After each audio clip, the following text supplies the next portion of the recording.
అదేవిధంగా పిఠాపురం నుంచి పవన్ కళ్యాణ్ ఇప్పటిదాకా పవన్ కళ్యాణ్కి పోటీకి సంబంధించి అనేక రకాల ఊహాగానాలు తెర మీదకి వస్తున్నాయి గత 5 ఏళ్లుగా. ఎందుకంటే 2014లో ఆయన ఎక్కడ పోటీ చేయలేదు. ఆ రోజున టీడీపీ బీజేపీలకు మద్దతు ఇచ్చి ఎన్నికలకు వెళ్ళున్నారు. 2019 సమయానికి టీడీపీతో డిఫర్ అయ్యారు. బట్ ఆ ఎన్నికల్లో సోలోగా వెళ్ళున్నారైనా దాదాపు 140 స్థానాల్లో ఆ పార్టీ పోటీ చేసింది. దెన్ అటు చూసినట్లయితే పవన్ కళ్యాణ్ భీమవరం అండ్ గాజువాక 2 చోట్ల నుంచి కూడా ఆయన పోటీ చేశారు. 2 చోట్ల ఓడిపోయారు.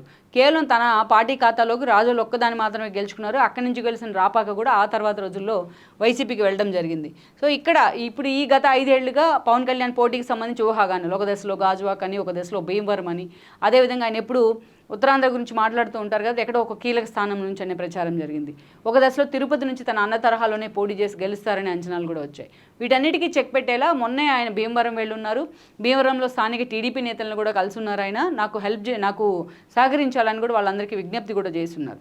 అయితే ఇలాంటి అటు గ్రంథి శ్రీనివాస్ మీద కూడా జగన్ అదే ఫోకస్ పెట్టున్నారు. ఈసారి ఎలాగైనా పవన్ కళ్యాణ్ ఓడించి తీరుతామంటూ కూడా వాళ్ళు సవాల్ చేస్తూ వస్తున్నారు.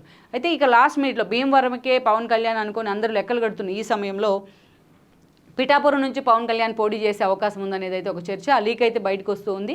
ఎందుకంటే వారాహి యాత్రలో భాగంగా అటు భీమవరం కంటే ఎక్కువగానే పిఠాపురంలో పవన్ కళ్యాణ్ ఫోకస్ పెడతాం జరిగింది. అక్కడి నుంచి టీడీపీ ఇన్ఛార్జ్గా వర్మ లాంటి వాళ్ళు ఉన్నారు.